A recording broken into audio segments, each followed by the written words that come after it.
안녕하십니까. 하나금융경영연구소 박지용 연구원입니다.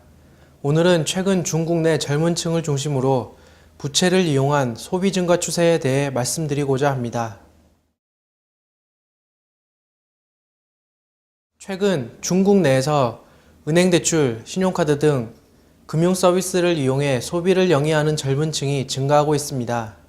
이에 따라 중국의 부채 중 가계부채의 규모 또한 급속도로 증가하고 있으며 특히 지난 5년간 약 3배 가까이 상승하는 등 그 증가 속도가 빠른 모습입니다.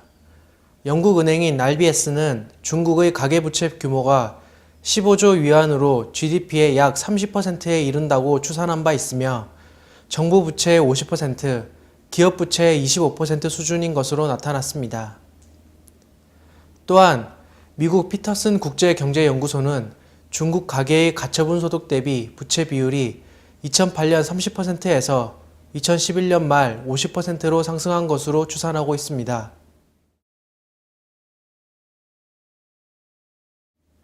과거 가난을 경험했던 중국의 부모 세대들은 소비를 지향하고 저축을 중시하는 습관으로 인해 부채를 가지는 것에 부정적으로 생각하는 것이 일반적이었습니다.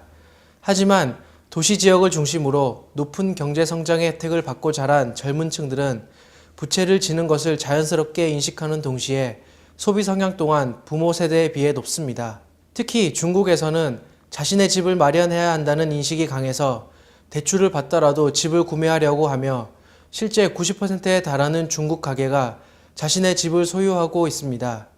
이는 글로벌 평균인 63% 수준보다 높은 수치이며 이와 같은 주택 구입 심리가 중국 내 주택 가격 상승을 부채질하고 있는 것으로 보입니다. 중국 내 은행 등 금융회사들도 소비자 금융 사업을 확대하고 있는 상황이며 최근 몇 년 사이에는 소액 대출을 전문적으로 하는 P2P 업체들도 급증하고 있습니다. 특히 P2P 업체의 경우 2007년 이후 중국 내에서 200여 개 이상의 P2P 대출 사이트가 설립되는 등 제2금융권의 소액 대출 분야가 빠른 속도로 성장하고 있는 것으로 나타났습니다.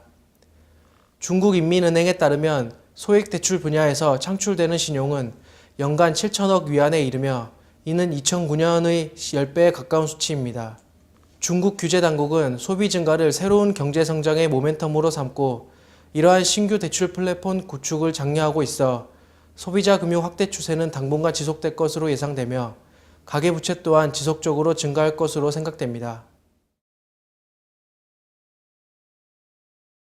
중국 가계부채 규모는 미국이나 유럽 등에 비해서는 아직까지는 낮은 수준입니다.